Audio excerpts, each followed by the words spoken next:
కుక్కను కూడా తీసుకొచ్చినావు ఈరోజు. అవును, నాకు కనబడలేదు.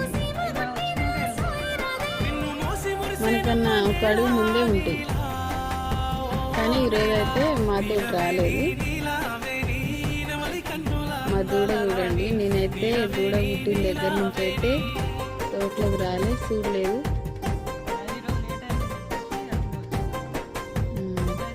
అది ఈరోజు ఎప్పుడు లేవంగానే తోటలోకి వచ్చేది పాలు కోసం.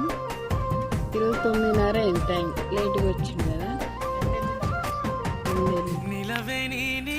వస్తా అని చెప్పి వచ్చిన. మా చిట్టి నేను ఇద్దరం, చిన్నమ్మలు పెద్దమ్మలు అయితే స్కూల్ వేరు.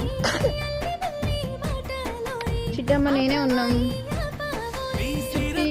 చిట్టిది చూపిద్దామంటే కర్రే కనబడుతుంది.